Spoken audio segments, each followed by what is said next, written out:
Live है?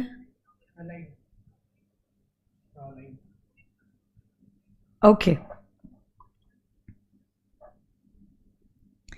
सो very good afternoon to every one of you all. आवाज थोड़ी सी कम कर देना. Good afternoon boys and girls, कैसे हो आप लोग सब? क्या आप लोगों ने आपका होमवर्क किया? The differentiation between sale and hire purchase. जल्दी जल्दी सब लोग लाइव आ जाइए, अपने दोस्तों को बोलो that I have started with the class. Let's not waste a single minute. Time आपके लिए बहुत ज्यादा कीमती है. Good afternoon Deepika, Sushmita, Manasvi, Piyush. Hey Jiya, I am good. Payal, thank you so much. Good afternoon Sakshi, Chhavi, Aditya, Gautam, Piyush, Prathama, नहीं, Prarthana, Anand, Harsh. There were some technical issues के वजह से क्लास थोड़ी सी डिले हुई. मैंने ग्रुप पे डाला था message. I hope you all got the message. 10 minute से लेमन टी लेके आ जाना. ओके, चलो शुरू करते हैं. I hope every one of you all are connected with me through the Telegram channel, क्योंकि टेलीग्राम चैनल में यूजुअली मैं अपडेट्स देती रहती हूँ, है ना.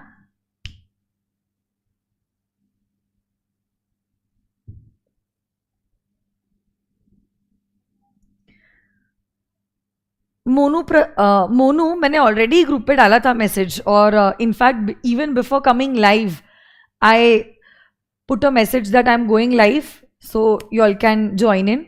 सो आपसे ज़्यादा मैं जानती हूँ कि आपका वक्त जो है बहुत कीमती है ना. आपका फ्रस्ट्रेशन दूसरों पे उतारना सही बात नहीं है. Take a chill pill baby.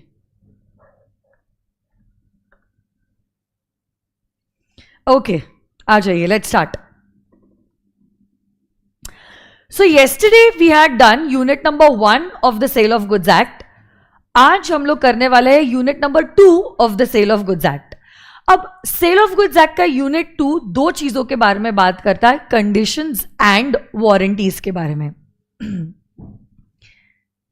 Yes, 15 minutes के लिए भी डाला था, और उसके बाद मैंने लाइव जाने के पहले भी मैसेज डाला था that I M live now, please come on YouTube and let's begin with the session. ठीक है, छोड़ो, कोई बात नहीं, मुझे इस बारे में डिस्कस नहीं करना है. हम लोग हमारा डिस्कशन मोर कंस्ट्रक्टिव रखते हैं रिलेटिंग टू द टॉपिक्स, जिससे आपको फायदा होगा, है ना. आ जाइए. Stipulation as to time. दो चीजों की बात होती है, एक तो पेमेंट की बात होती है, और दूसरी जो बात होती है that is relating to the delivery of the goods. Now, between the payment and the delivery, what is more important is the delivery of the goods. Goods should be delivered without any delay. So, the delivery of the goods must be made without delay. पैसों का तो क्या है, आज नहीं तो कल जो है पैसा मिल ही जाएगा. Yes or no, guys? So, that does not really make a big impact. What is more important is the delivery of the goods. Payment is not deemed to be an essence of the contract of sale. But ठीक है, उससे ज्यादा important अब हमारे अगले topics की शुरुआत होती है, and that is relating to conditions and warranties. देखो, जब कभी भी सेलर गुड्स को बेचता है, गुड्स को बेचते वक्त यूजुअली सेलर ना कुछ स्टेटमेंट्स देता है. अब ये स्टेटमेंट्स, ये रिप्रेजेंटेशंस सेलर क्यों देता है? So that the buyer is induced to purchase the goods. अब ये जो रिप्रेजेंटेशंस दिए जाते हैं, some representations are essential to the main purpose of the contract, and such representation which are essential to the main purpose of the contract are known as conditions. So those representations which are more significant in nature are known as conditions. और वो सारे representations जो इतने important नहीं है उनको हम कहते हैं एज वारंटीज. तो दो बातें हैं, कंडीशंस एंड वारंटीज. नितिन, आपने कल की क्लास नहीं की थी क्या? कल ही हमने बताया था कि आज आफ्टरनून में हम क्लास लेने वाले हैं.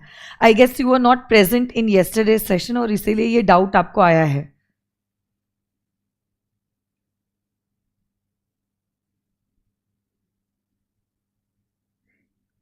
कोई बात नहीं, चलो. अब अगर आप इवनिंग में सेशन देखना चाहते हो तो यूट्यूब पे ये वीडियो बना रहेगा. आप बाद में 8:30 बजे ये वीडियो जो है वो लॉग इन करके देख सकते हो, कोई दिक्कत नहीं है. व्हाट इज इंपॉर्टेंट इज कि आपकी पढ़ाई रुकनी नहीं चाहिए, है ना. आ जाइए. जय जिनेन, जय जिनेन. तो बताइए, any representation that is more significant, okay, which is essential to the main contract is known as a condition, whereas a stipulation which is collateral to the main contract, which is not that important, is known as a warranty. अगर आपने condition को breach किया है, a breach of condition will give you the right to repudiate the contract, whereas a breach of warranty only gives you a right to claim the damages, because a warranty is a stipulation which is collateral to the main purpose of the contract. But अगर आप चाहो, you can treat a breach of condition as a breach of warranty.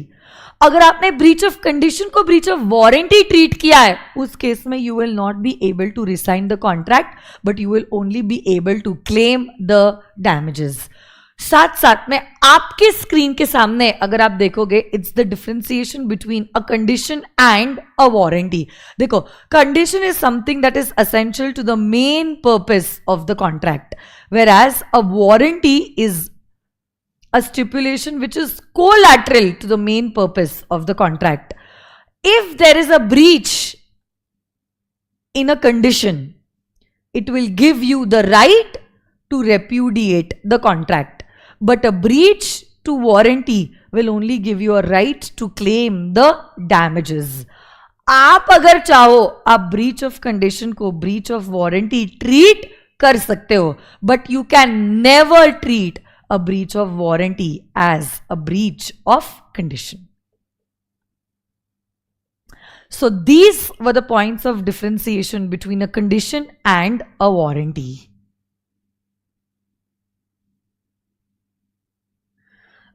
एक ही minute, I'll tell my staff to pin the channel on the group again. एक minute में बोल देती हूँ, बाद में मैं भूल जाऊंगी.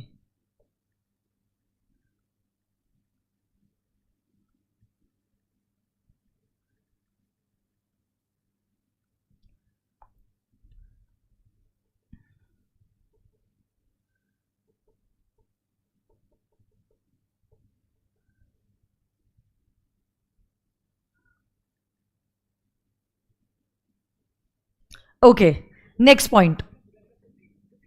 When can a condition be treated as a warranty? जैसे मैंने आपको कहा, अगर आप चाहो, आप ब्रीच ऑफ कंडीशन को ब्रीच ऑफ वारंटी ट्रीट कर सकते हो.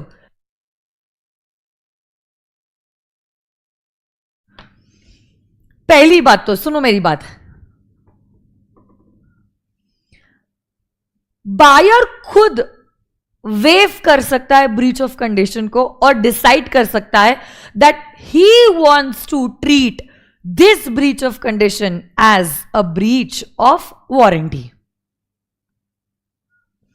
अब अगर आपने खुद ने डिसाइड किया है that you want to treat breach of condition as a breach of warranty, आप कॉन्ट्रैक्ट को repudiate नहीं कर पाओगे, but you will only be able to claim the damages. कभी कभार कॉन्ट्रैक्ट ऐसा होता है that the contract is not severable in nature. And if it cannot be separated and the buyer has already accepted the goods or has accepted a part of the goods, तब आपके पास choice नहीं है. Then compulsory आपको breach of condition को breach of warranty treat करना पड़ेगा and you will not be able to repudiate the contract but you will only be able to claim the damages.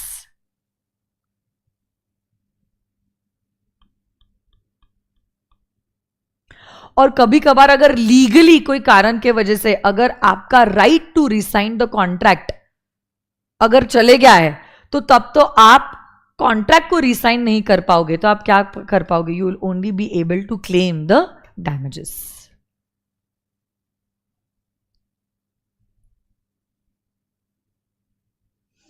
अब देखो, a contract is not avoided even after there was a breach of condition. One, buyer ने खुद से wave किया है, तब उस case में ये तो आपके साइड से वॉलेंट्रीली हुआ है. वॉलेंट्रीली मतलब खुद से आपने डिसाइड किया है that you want to waive this breach of condition. तब ऐसे केस में हम कुछ नहीं कर सकते हैं. अगर आपने डिसाइड किया है to treat the breach of condition as a breach of warranty, then you will only be able to claim the damages. You will not be able to repudiate the contract. तीसरा point कहता है when the contract is non-severable and you have accepted either whole or part of the goods, तब भी breach of condition को आपको अब breach of warranty मानना पड़ेगा and you will not be able to resign the contract but you will only be able to claim the damages. And last but not the least, when you were excused by law because of some impossibility or some other reason, tab bhi you don't have any choice but you will have to treat breach of condition as a breach of warranty. Yes or no guys? Okay.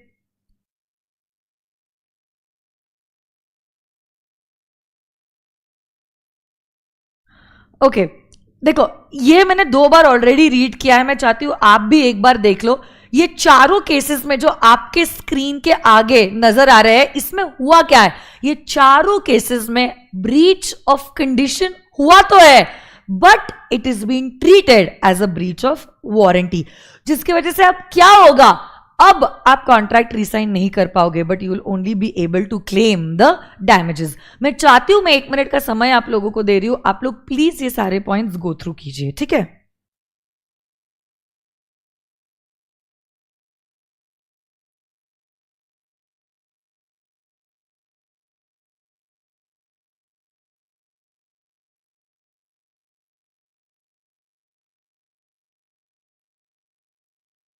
Partha, I really don't know अगर accounts का revision class है या नहीं है. एक बार आप please Anand sir से कंफर्म कर लीजिए ना. Still I just message him. If I get the reply I let you know. I just message him right now till the time others are reading the provision.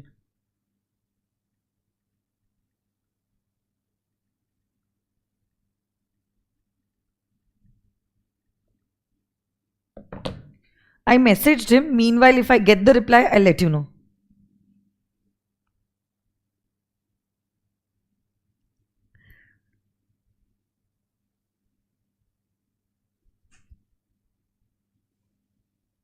Accounts का lecture नहीं है, ऐसे group पे message आया है, ये chat में आनंद sir का नहीं आया है रिप्लाई.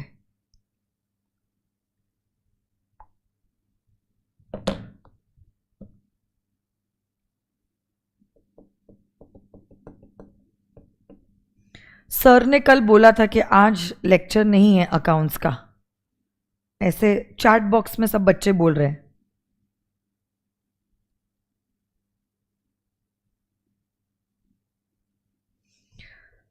मुस्तफ़ा भी कह रहा है मैम अकाउंट्स का लेक्चर नहीं है, रिकॉर्डेड देने वाले हैं सर. ओके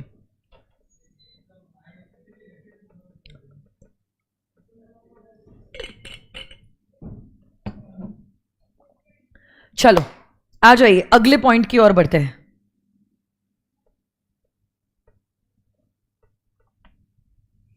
तो देखो वापस से कब कब ब्रीच ऑफ कंडीशन को ब्रीच ऑफ वारंटी ट्रीट किया जाएगा, और अगर ऐसा होता है ये चारों केसेस में आप कॉन्ट्रैक्ट को रिसाइन नहीं कर पाओगे, you will only be able to claim the damages. 1, buyer ने वेव कर दिया. 2, बायर ने खुद ने चूज किया है to treat breach of condition as breach of warranty. तो इस केस में वो कॉन्ट्रैक्ट रिसाइन नहीं कर पाएगा, बट सिर्फ और सिर्फ डैमेजेस क्लेम कर पाएगा। तीसरा, कॉन्ट्रैक्ट नॉन सेवरेबल है और आपने कुछ हिस्सा उसका ऑलरेडी एक्सेप्ट कर लिया है, तब भी अब आप कॉन्ट्रैक्ट को रिसाइन नहीं कर पाओगे। And last but not the least, it is excused by law because of some impossibility or some other reason.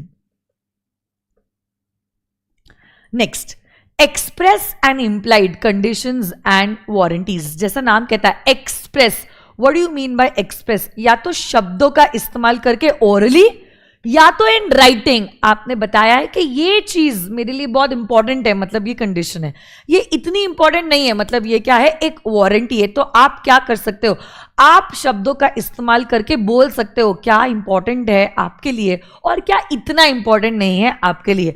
जो essential to the main contract फिर उसको कहा जाएगा एज एन एक्सप्रेस कंडीशन, और जो इतने इंपॉर्टेंट नहीं है उनको कहा जाएगा as an express warranty.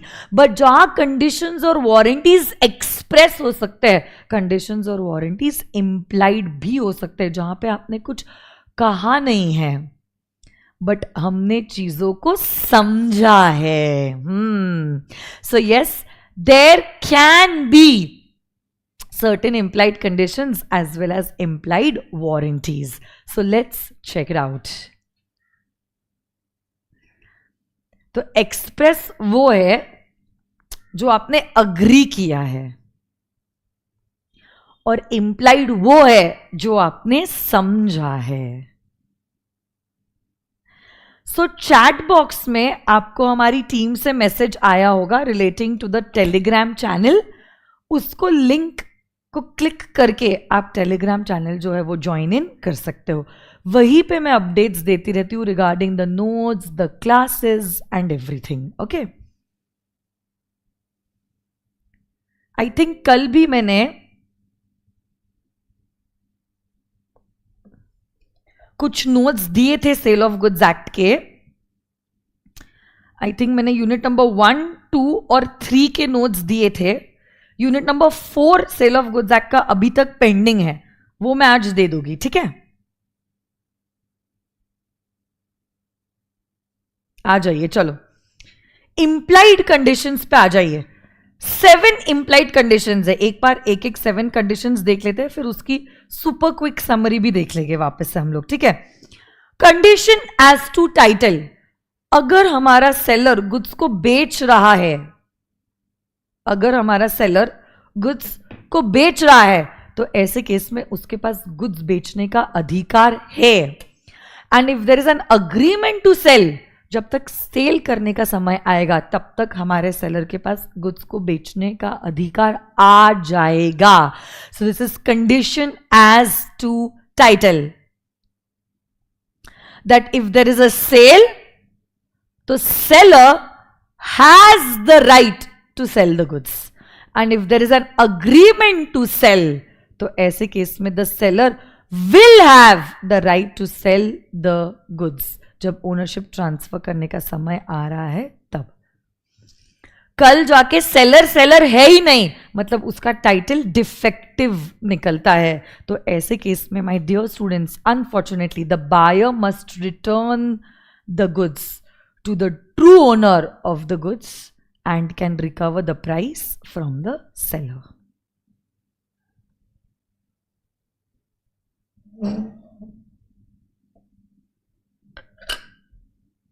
Okay, next, sale by description। जब कभी भी सेल का कॉन्ट्रैक्ट हो रहा है by description, there is an implied condition कि जो भी गुड्स आपने इवेंचुअली डिलीवर किए हैं, these goods should match with the description. अगर आपके दिए गए डिस्क्रिप्शन के हिसाब से गुड्स मैच नहीं होते हैं, then the buyer is not bound to accept and pay for the goods.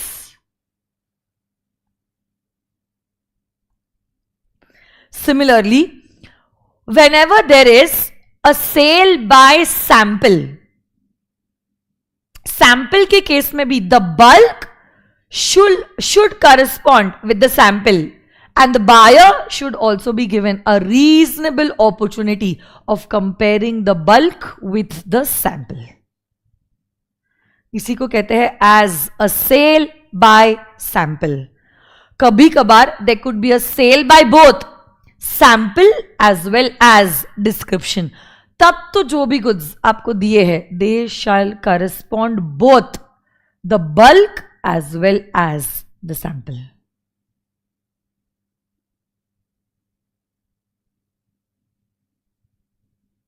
Yes और नो गाइस, एक बार गो थ्रू कर लीजिए. हम लोग क्या कर रहे हैं, हम लोग देख रहे हैं सारे के सारे, it's okay Monu, implied conditions, not a problem.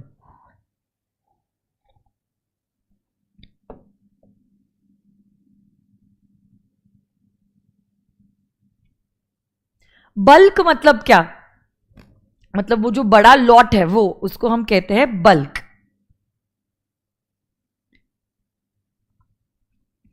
पहली बात तो पहला इंप्लाइड कंडीशन है कि अगर सेलर गुड्स को बेच रहा है उसके पास गुड्स को बेचने का अधिकार है. अगर अग्रीमेंट टू सेल है तो उसके पास अधिकार आ जाएगा. Whenever there is a sale by description तो goods should match the description. तो अगर मैंने आसाम की चाय पत्ती मांगी है, मेरे को आसाम की चाय पत्ती ही चाहिए.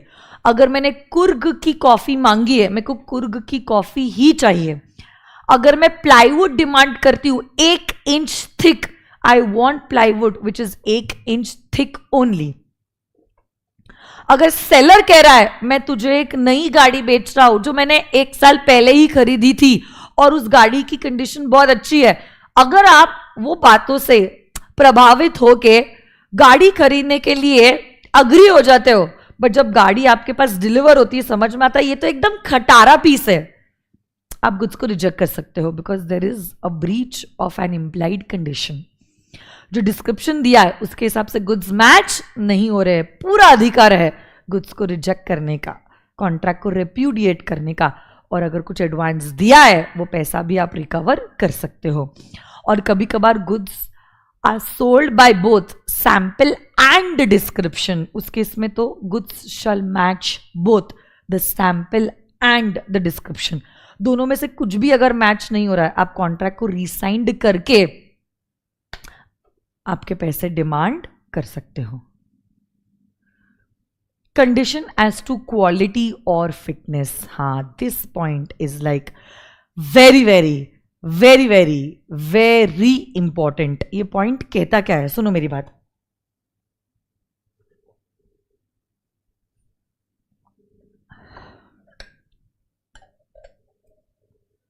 चेक, अमर बहुत ठंडी लग रही है. There is no implied condition as to quality or fitness. There is no implied condition as to quality or fitness. No implied condition as to quality or fitness. But yes, इस general rule का भी एक exception है.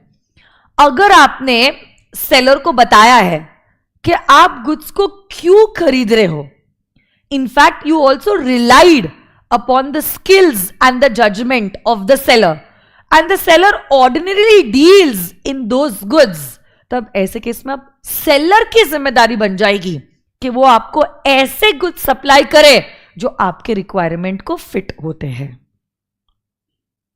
But इस exception का भी एक exception है. If the goods are sold under a trademark और अ पेटेंट नेम, तो ऐसे केस में ये कंडीशन जो है वो अप्लाई नहीं करता है. तो जनरल रूल है, एक्सेप्शन है, एक्सेप्शन का एक्सेप्शन है, जिसको वापस से जनरल रूल जो है वो एप्लीकेबल हो जाता है. Yes no guys, yes.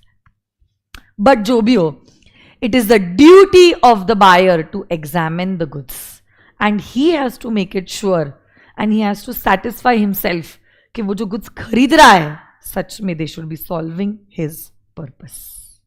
Okay, yes yes Dev, हम कोशिश करेंगे बाकी के दोनों यूनिट्स भी एक एक दिन क्लास में कंप्लीट करने की, है ना. Next, condition as to merchantability. देखो मर्केंटेबिलिटी में क्या हो रहा है, the goods should be in a condition where they can be traded. ऐसे ट्रेडेबल कंडीशन में गुड्स का होना जरूरी है. और गुड्स जब कभी भी आप डिस्क्रिप्शन के हिसाब से बाय करते हो, you are suppose to make it sure, you मतलब the seller, that the goods are of a merchantable quality. Yes no guys, yes आगे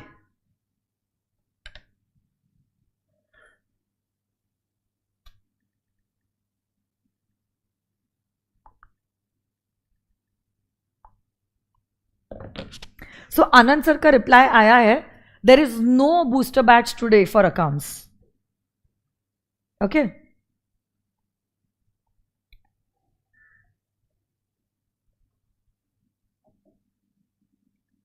ये नोट्स कहां मिलेंगे आपको?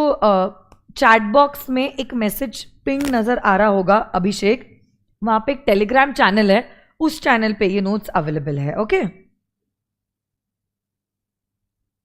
चलो आ जाइए. Condition as to wholesomeness. देखो जब आप गुड्स खरीदते हो और बेचते हो और ये गुड्स ईटेबल्स है, ईटेबल्स के लिए और एक एडिशनल इम्प्लाइड कंडीशन एप्लीकेबल हो जाता है और वो ये है कि ये goods should be fit for consumption. If these goods are not fit for consumption और कल जाके सामने वाले व्यक्ति को कुछ नुकसान हो जाता है, you will be responsible for the same. तो ऐसे करके देर आर 7 इम्प्लाइड कंडीशंस. ये सातों भी इम्प्लाइड कंडीशंस एक साथ हम वापस से रिवाइज करेंगे, फिर we will go to implied warranties. ये देखो 1 condition as to title. Sale by sample, sale by description, sale by sample as well as description. There is no implied condition as to quality or fitness. Then goods should also be wholesome and goods should also be in a mercantile condition. ये सातों भी implied conditions है. ये conditions कानून ने लिखे हैं अपने एक्ट में. ये implied है, मतलब इनको कहने की भी जरूरत नहीं है. It is very obvious कि seller अगर goods बेच रहा है, he should be in a position to sell the goods. That's how it is.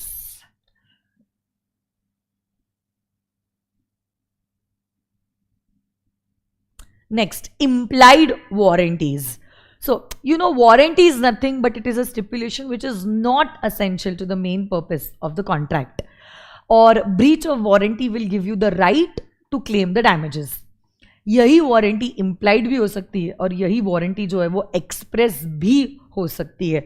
जब शब्दों का इस्तेमाल किया गया है तो माना जाएगा आपकी जो वारंटी है that is an express warranty.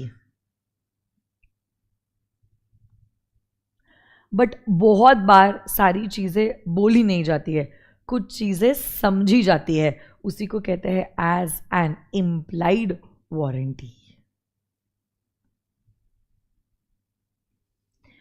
4 तरीके के इम्प्लाइड वारंटीज है. 1 warranty as to undisturbed possession. Undisturbed मतलब क्वाइट पोजेशन.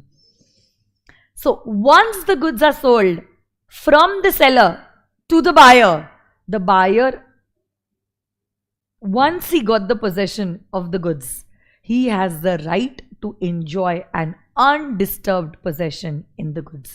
अगर आप goods के possession में कोई भी disturbance लाते हो जिसके वजह से buyer को नुकसान हो जाता है, buyer can claim the damages from the seller.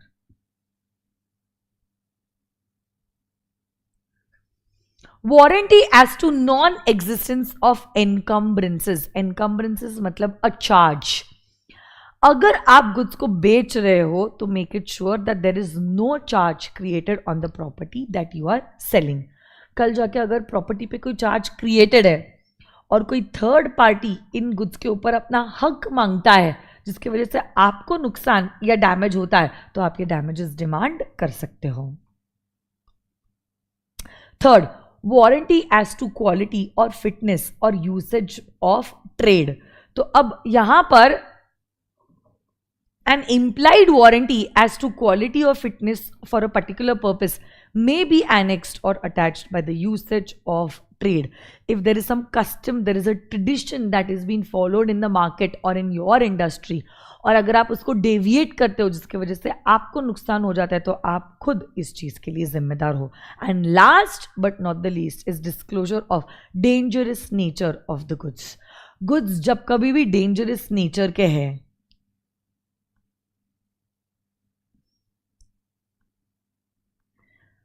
it is the duty of the seller that he must warn the buyer of the probable danger.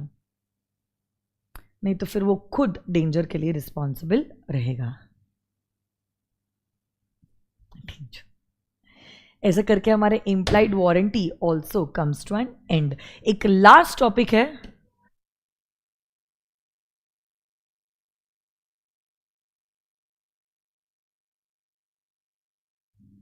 Thank you Swayam, God bless you बेटा. एक last concept है इस unit में and that is relating to, what is it relating to? Caveat emptor. क्या कहता है caveat emptor? Let's check it out guys.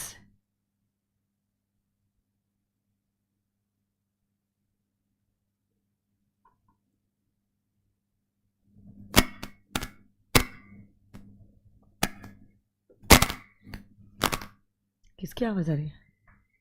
Check.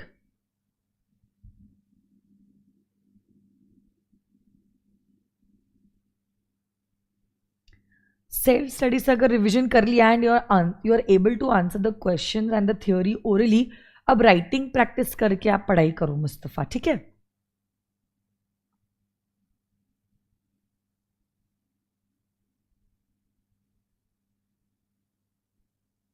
Caveat emptor का मतलब होता है let the buyer be aware. The seller is in no way responsible for the bad selection of the buyer. जब कभी भी बायर कुछ सामान लेने जा रहा है, he has to make it sure कि ये जो गुड्स वो लेने जा रहा है, they satisfy his requirement. कल जाके अगर बायर के बैड सिलेक्शन की वजह से बायर को लग रहा है कि वो खुश नहीं है with the goods that he bought, seller in no way is responsible to the buyer. Buyer खुद अपने चॉइस के लिए जिम्मेदार रहेगा.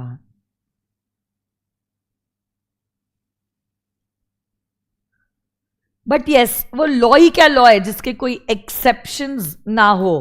क्या केविएट एम्प्टोर के भी एक्सेप्शन है? The answer to this question is yes. क्या सारे एक्सेप्शन है? पहली बात तो फिटनेस एज टू क्वालिटी और use.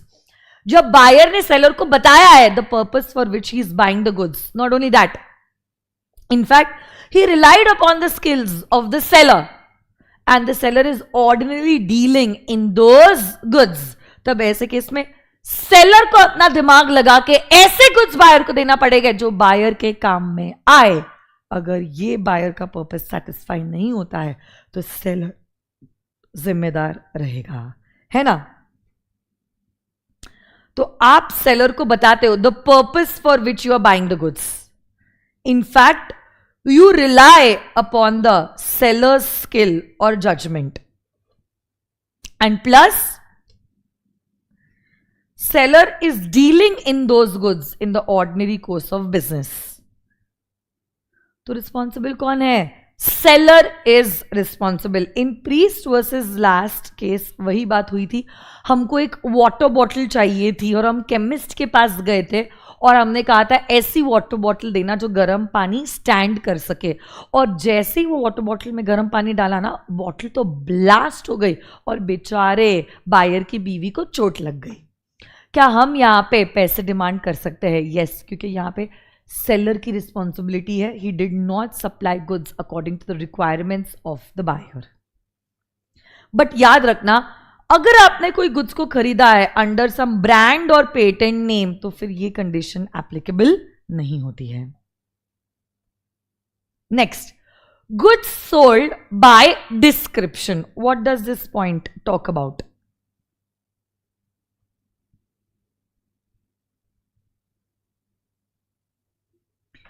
So where the goods are sold by a description, it is an implied condition that the goods shall correspond to the description.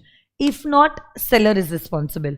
वैसे ही अगर sample से सेल हो रहा है, सेलर की रिस्पॉन्सिबिलिटी है कि जो सैंपल बायर ने सिलेक्ट किया है उसके हिसाब से ही बल्क प्रोवाइड किया जाना चाहिए, नहीं तो फिर the seller will be responsible.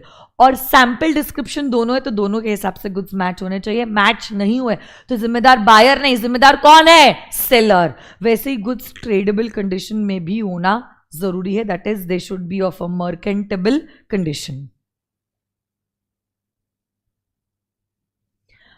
अगर seller deviates from the normal customs and tradition and usage of trade तो केविएट एम्प्टोर का रूल जो है वो एप्लीकेबल नहीं होगा. And last but not the least, seller ने एक्टिवली डिफेक्ट को कंसील किया है, मतलब उसके इरादे नेक नहीं है, he is guilty of fraud, तब भी जिम्मेदार बायर नहीं होता है, तब भी जिम्मेदार कौन है? सेलर है. हॉर्स के हूफ का एग्जाम्पल मैंने आप लोगों को क्लास में दिया था. ऐसे करके हमारा यूनिट नंबर 2 का भी एग्जॉस्टिव रिवीजन जो है it comes to an end. अब हम क्या करेंगे? यूनिट नंबर 2 के क्वेश्चंस देखेंगे and then the session will come to an and.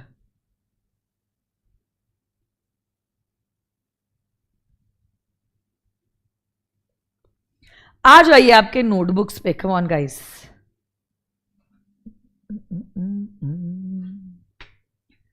Yes, आपके नोटबुक्स में आ जाइए और बूस्टर बैच के क्वेश्चन पे आ जाइए. क्या कहता है ये question? Let's check it out.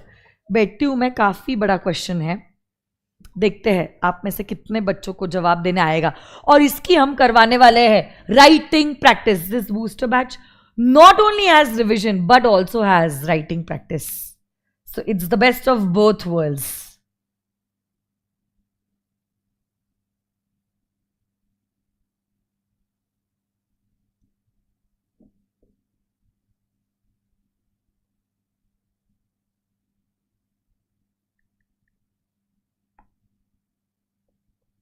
Okay, so Mr. X visited Messrs.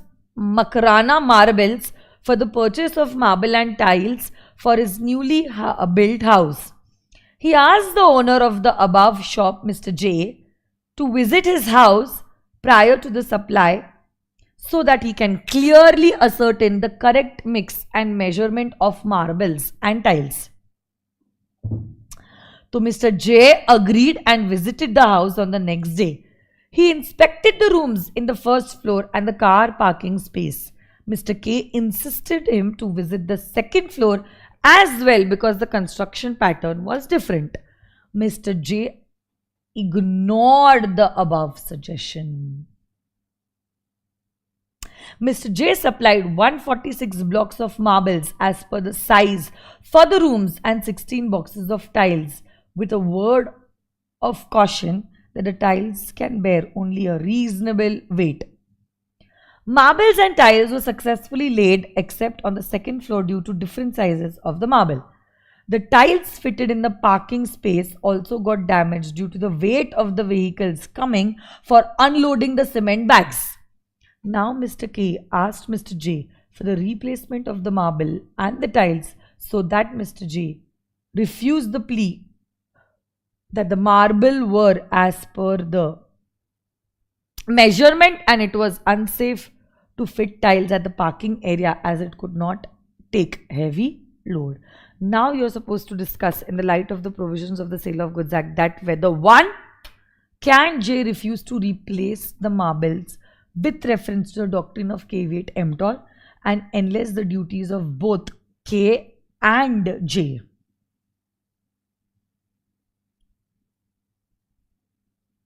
And whether the replacement of damaged tiles be imposed on Messrs. Makara Marbles explained. तो आपको 2 क्वेश्चंस पूछे गए इस क्वेश्चन में.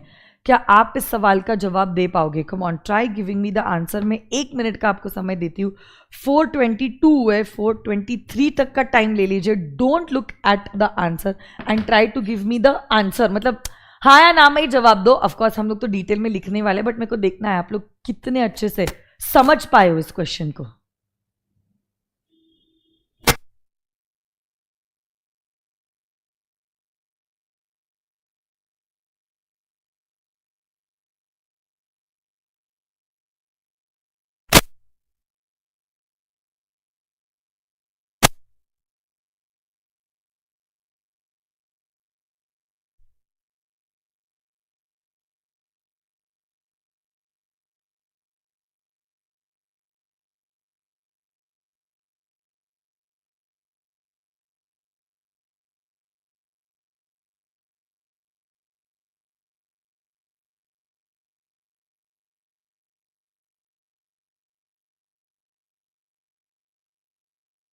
क्या आप लोग जवाब दे रहे हो in the chat box?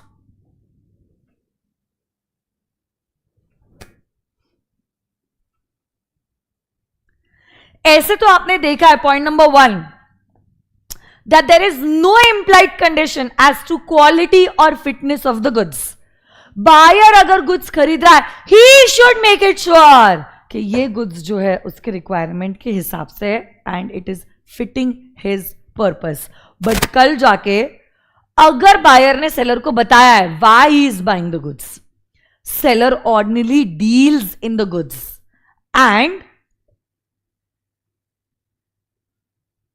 and what?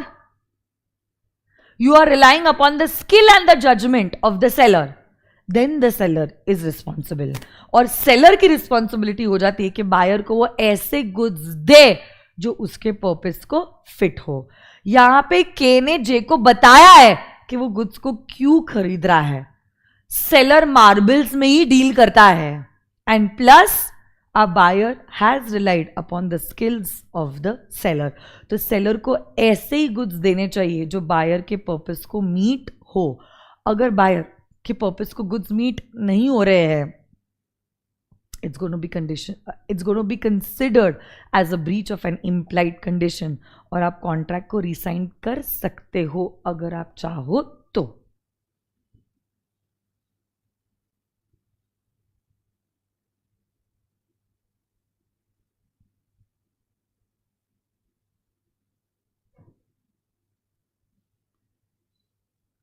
और सेकंड क्वेश्चन क्या पूछा है?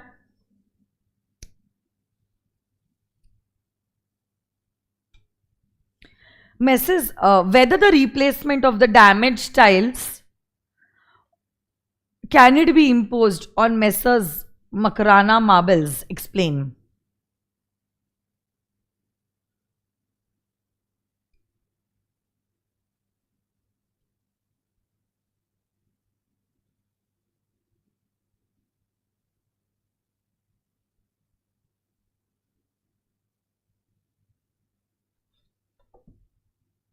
बताओ.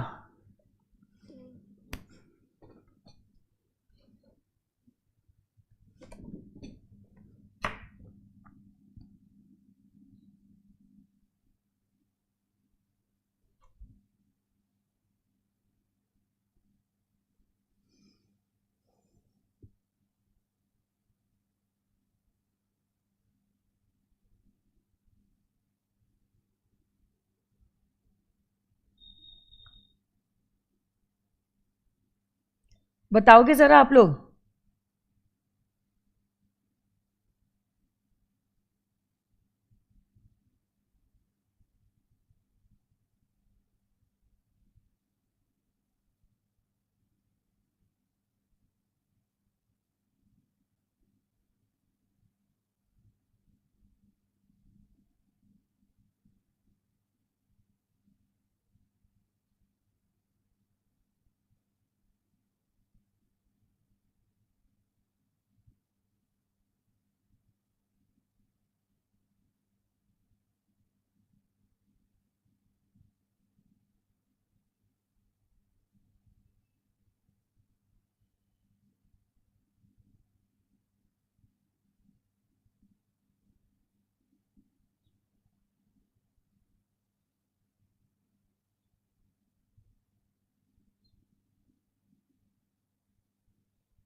क्वेश्चन वापस से समझा दूं?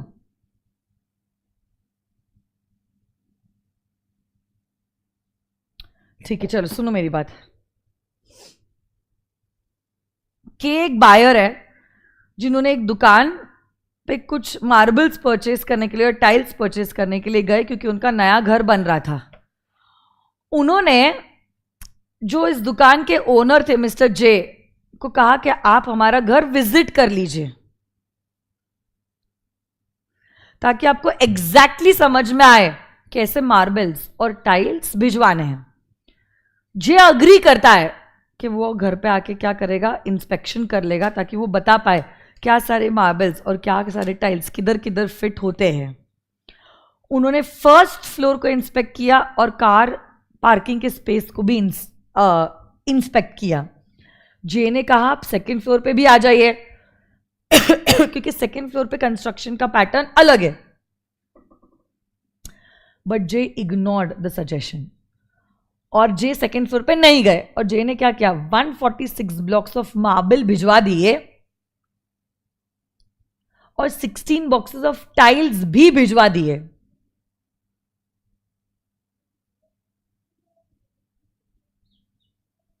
बट भिजवाते वक्त सेलर कह रहा है कि ये जो टाइल्स है, ये मार्बल्स जो है बहुत हैवी होते हैं, तो आप थोड़ा सा ध्यान रखना जब आप ये टाइल्स को अनलोड कर रहे हो।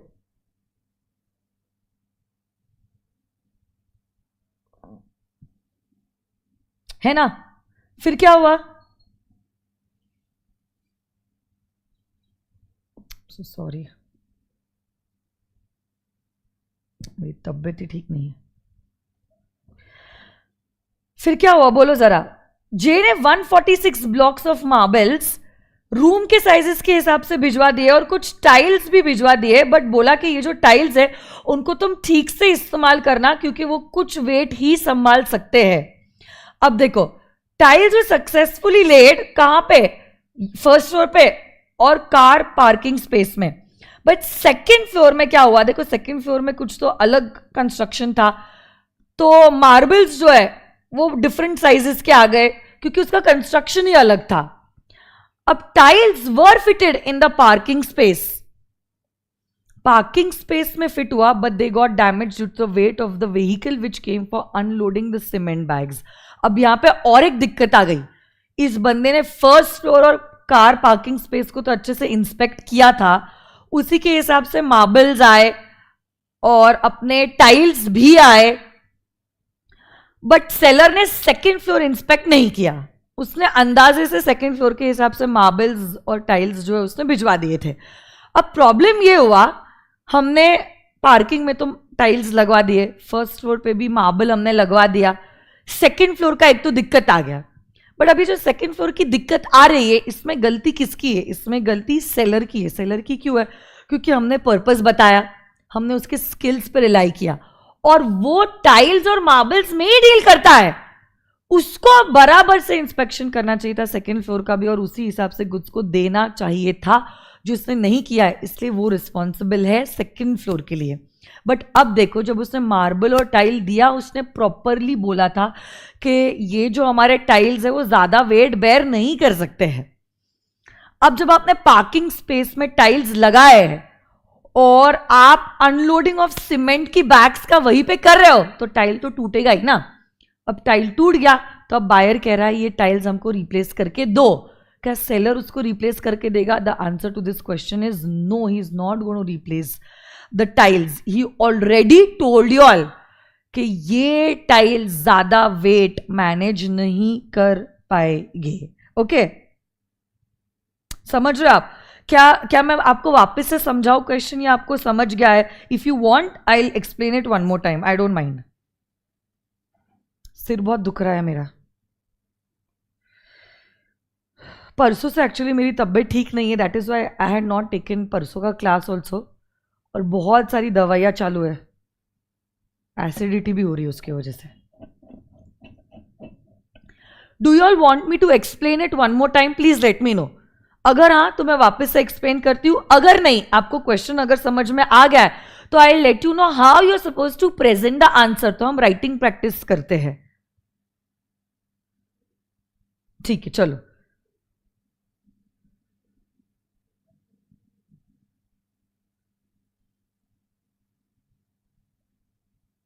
पार्किंग वाला समझा देती हूं, ठीक है? सेकेंड पार्ट में देखो क्या हुआ है। देखो, हमने पार्किंग में टाइल्स लगा दी, फर्स्ट फ्लोर पे भी हमने मार्बल लगा दिए, बट जब ये टाइल्स और मार्बल्स दिया था ना, तब सेलर ने स्पेसिफिकली कहा था कि ये जो हमारी टाइल्स है, ये हमारे मार्बल जो है ना, इसके ऊपर अगर तुम हैवी वेट डाल दोगे तो हो सकता है कि हमारे टाइल्स टूट जाएंगे, तो हैवी वेट आप मत डालना, ठीक है? अब ये जो हमारा बायर है जिसका घर बन रहा है, उसने क्या किया ना, उसका तो काम चालू था ना, देखो उसका घर का काम चालू है, कुछ सीमेंट का स्टॉक आया होगा, सीमेंट का स्टॉक उसने उतार दिया। अब सीमेंट इज हैवी मटेरियल, और सीमेंट का सामान उतार के ऐसे पछाड़ दिया होगा फर्शी पे सारे सीमेंट की बैग्स, जिसकी वजह से क्या होगा, टाइल्स क्रैक हो गई। तो अब बायर बड़ा ही दुखी हो गया, और बायर कह रहा है कि देखो अभी अभी तो मैंने टाइल्स खरीदे और अब ये टाइल्स टूटने भी लग गई, मेरे को रिप्लेस करके दो। बताओ क्या सेलर रिप्लेस करके देगा? The answer to this question is no. वो रिप्लेस क्यों करेगा? उसने आपको ऑलरेडी वार्न किया है कि ये टाइल्स सिर्फ रीजनेबल वेट ले सकती है, ज्यादा वेट वो नहीं ले सकती है। ओके, तो I hope you understood the question. Now सबसे मेन प्रॉब्लम ये आता है कि अब अगर समझ गया question, how are we going to write down the answer. आज मैं ऑफिस से क्लास इसीलिए ले रही हूं बिकॉज मैं एक्चुअली आईपैड पे आपके साथ ही आंसर जो है वो लिखने वाली हूं। आईपैड को मैं कनेक्ट कर रही हूं। आप लोग आपके नोटबुक्स में आ जाइए और लिखिए sale of goods act unit 2 conditions and warranty और उसका आंसर नंबर 1।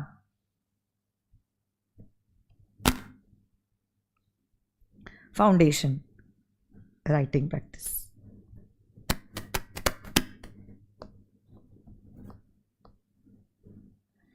आ जाइए।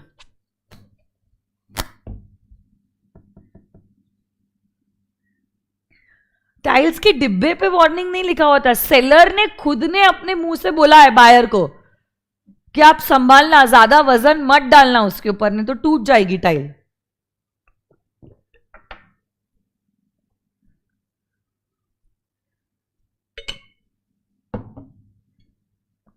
चलो आ जाइए।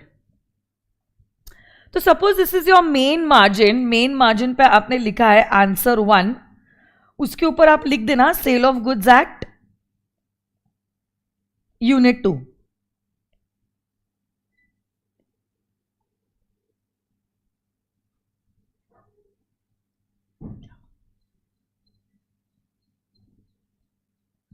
अब सबसे पहले, ये कनेक्ट नहीं हुआ है क्या iPad?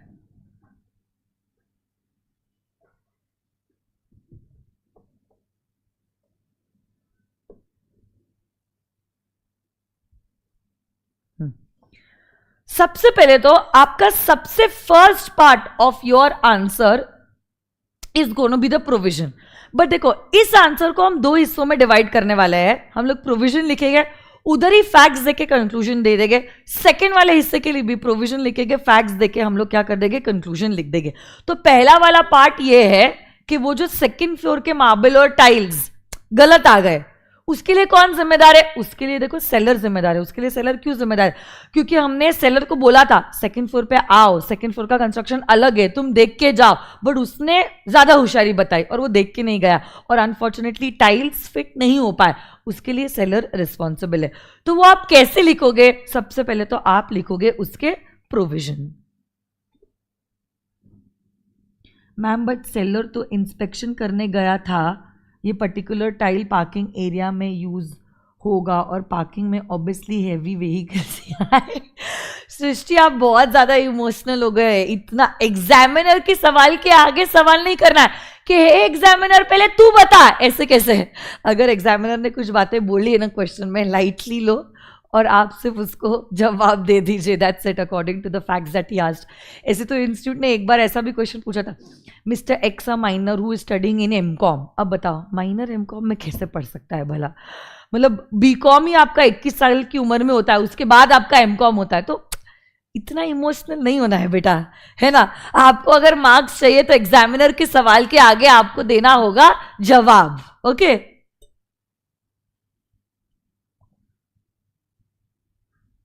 Technically what you're saying is correct, but छोड़ो अभी क्या बताया।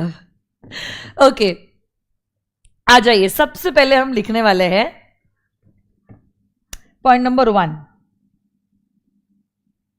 सो according to the doctrine of caveat emptor under the sale of goods act, आप लिखोगे the seller can not be held responsible for the goods supplied to the buyer. However, there are certain exceptions to the general rule.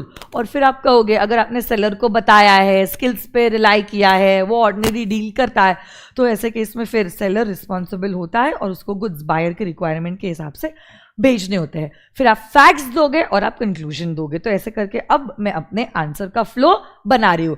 सबसे पहला point आप लिखोगे, come on guys, according to, last few minutes बस बने रहो.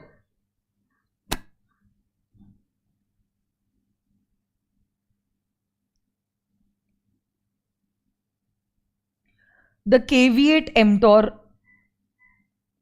rule, the buyer cannot hold the seller responsible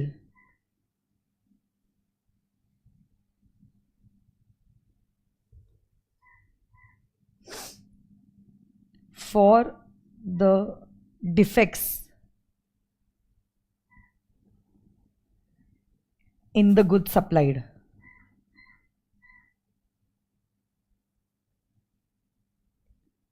Thus, it is the duty of the buyer to make a proper selection of goods.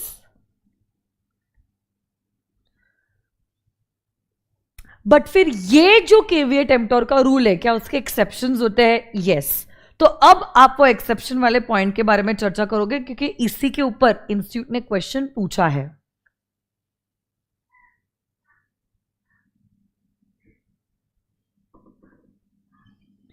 However,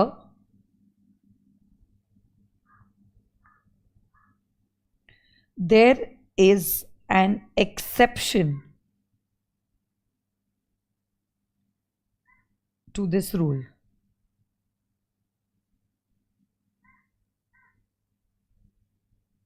और exception को इसी point number 2 में continue कर रही हूं. If the buyer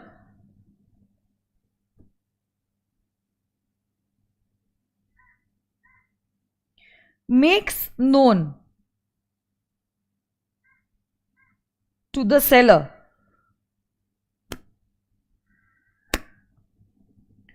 the purpose of his purchase and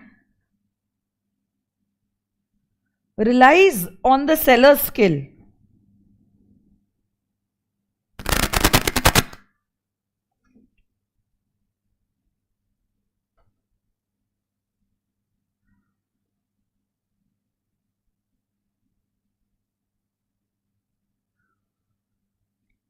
seller's skill and judgment, and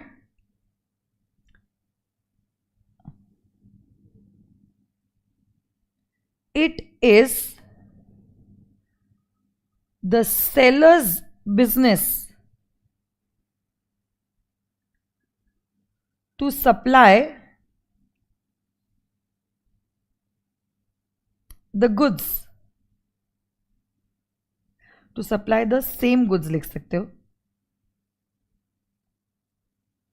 So basically the seller is ordinarily dealing in those goods. Then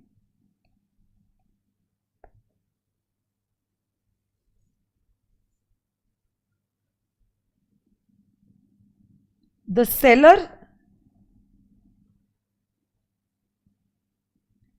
shall supply such goods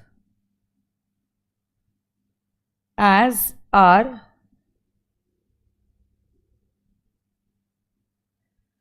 reasonably fit for that purpose.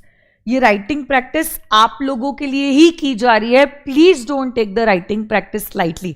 बहुत सारे बच्चे बहुत lazy होते हैं चीजों को लिखने के लिए. ओरली पूछो तो एकदम टकाटक जवाब देने आता है, बट जब लिखने की बात आती है they feel very lazy. Don't let that laziness come up to you, क्योंकि इवेंचुअली याद रखना आपका पेपर भी लिख के ही आपको प्रेजेंट करना है. ओरली एग्जामिनर आपको सवाल नहीं पूछने वाला है. So you are supposed to surplus this feeling of being lazy, okay?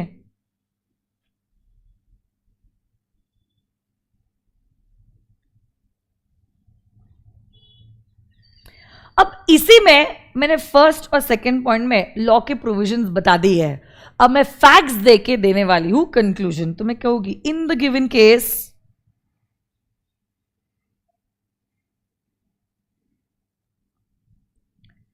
Mr. K has made known to J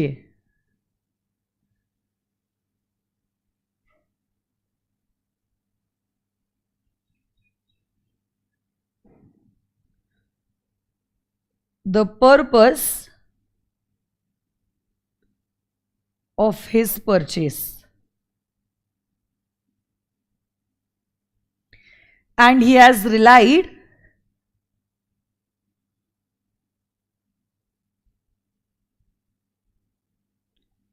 on the skill of Mr. J.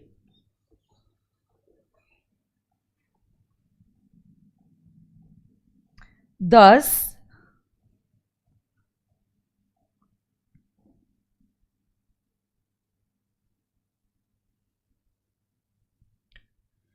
it is the duty of J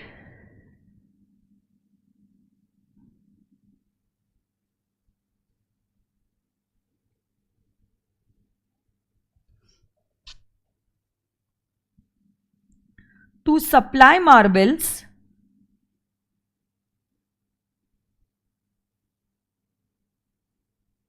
fit for the house, including the second floor. And then I will say parking में और first floor पे तो marbles और tiles fit हो गए, but second floor पे fit नहीं हुए, जिसके लिए जिम्मेदार हमारा सेलर ही रहेगा. तो लिखो सिंस द मार्बल सप्लाइड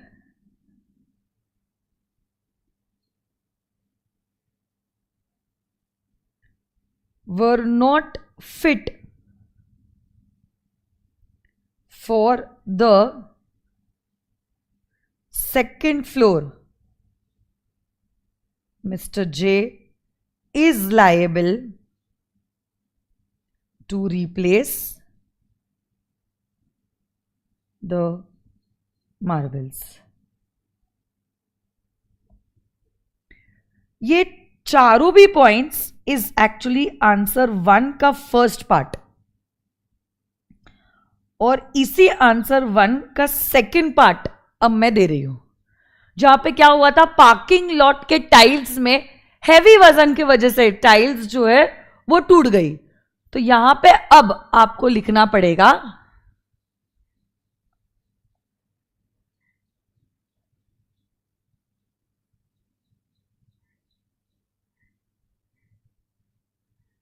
क्या लिखना पड़ेगा,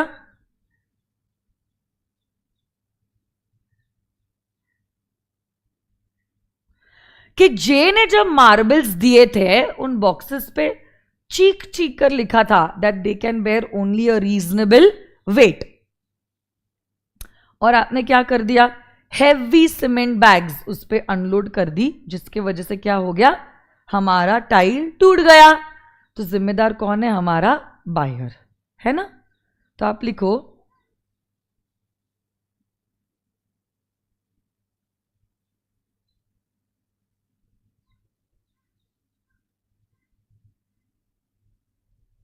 Mr. J supplied the boxes of tiles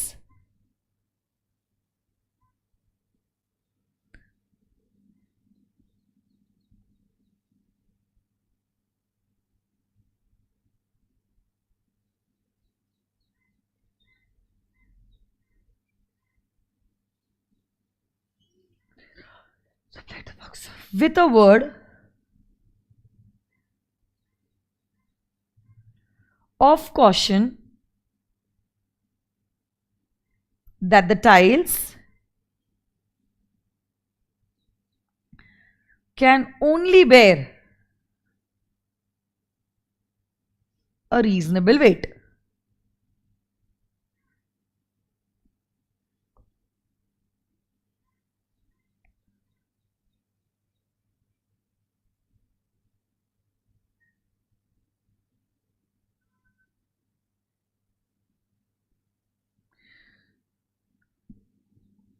The tiles got damaged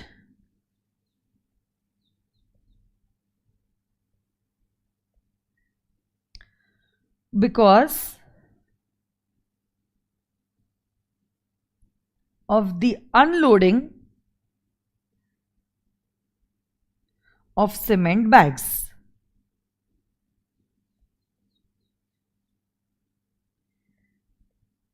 Which were beyond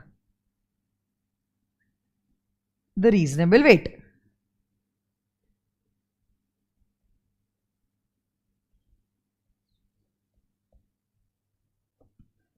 जिसकी वजह से अब हम क्या कहेंगे, यहां पे गलती हमारे सेलर की नहीं है बल्कि गलती बायर की है. तो आप लिखो hence the seller that is, जो भी नाम है, messrs Makrana marbles, will not be liable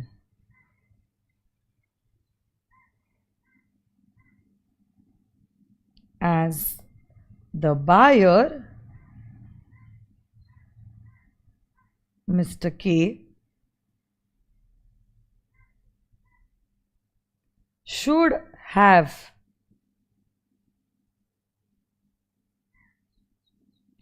satisfied himself that the tiles will serve the specific purpose, that is can be used for car parking space only. और and में एक line में conclude करते हुए आप लिख दोगे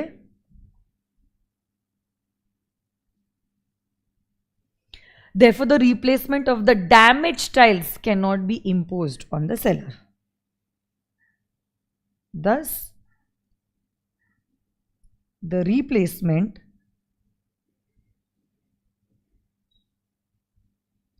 of the damaged tiles cannot be imposed on Messrs. Makarana Marbles. ये क्वेश्चन अगर आएगा, it will be asked for at least 6 marks. Check it out. So this is the length of the answer that is expected for a 6 marks question. It's a good question. आएगा तो institute इसको जरूर question number 1 में ही डालेगी. Okay देखो जैसे ही writing practice करती हूँ क्राउड भी कम हो जाता है, but I am happy majority बच्चे आर स्टिल देयर. सिर्फ रिवीजन से बेटा बात नहीं बनेगी, रिवीजन के साथ साथ आपको आंसर्स लिखते भी आना चाहिए. Don't treat yourself as if you are too smart. कोई हीरो नहीं है यहाँ पे, सबकी बैंड बजेगी अगर आप इज्जत नहीं दोगे तो. और मैं आपको बोलती हूँ इज्जत उतारने वाला सब्जेक्ट लॉ ही है. तो आप अगर शिद्दत से पढ़ाई करोगे, मुझ पे विश्वास रखोगे और राइटिंग प्रैक्टिस भी करोगे, होमवर्क वाली भी और क्लास वर्क वाली भी, तो ही आपको अच्छे मार्क्स मिलेंगे, नहीं तो आपको मार्क्स नहीं मिलेंगे. आज के लिए होमवर्क का जो राइटिंग प्रैक्टिस होगा वो 2 क्वेश्चंस में दे रही हूँ because Sunday is a holiday. वैसे मैं आप लोगों को चैट बॉक्स में पूछना चाहती हूँ, अगर कल मैंने सुबह सुबह के टाइम पे 1-आधा घंटा सेशन ले लिया, is it okay for all? Time मैं अभी फिक्स नहीं बता सकती हूँ, बट मे बी कुछ 11 बजे के आसपास अगर मैं सेशन लूँ, या मे बी 1 बजे के आसपास 1 घंटे के लिए, is it okay with you all? Thank you so much Gauransh, thank you so much, really means a lot to me. अगर मुझे ठीक लगेगा, I'll try to take the class tomorrow also if you all are only okay with it and you all are ready to give your Sunday का 1 घंटा to me. Great, wonderful.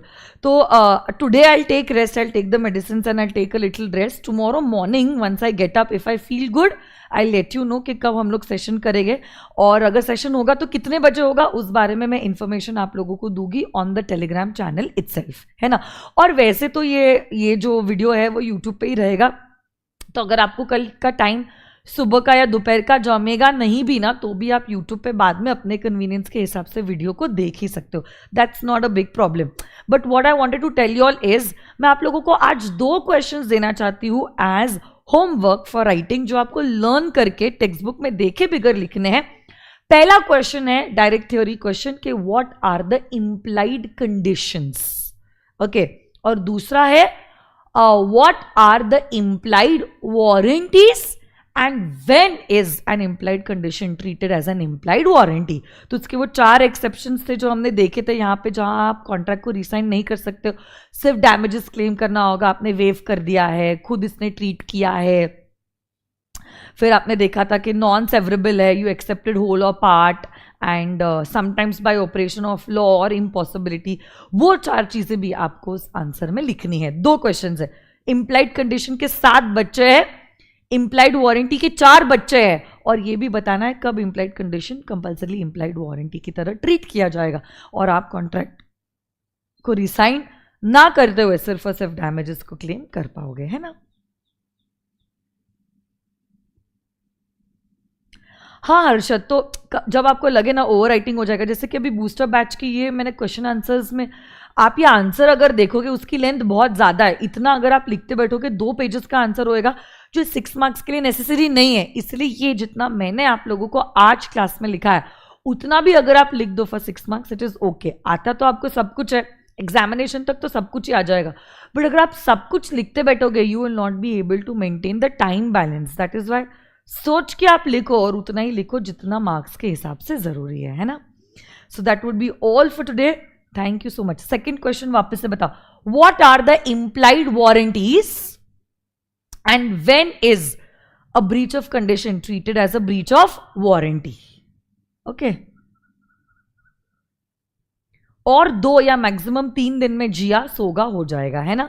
So that's all for today, thank you so much, हasta la vista baby. If I am okay I will take the class tomorrow, नहीं तो फिर हम लोग Monday हमारे regular time 8:30 को मिलेंगे। Thank you, bye bye, see you. Please do let your friends know about the sessions that we are conducting, उनका भी फायदा होने दीजिए। Thank you, bye bye.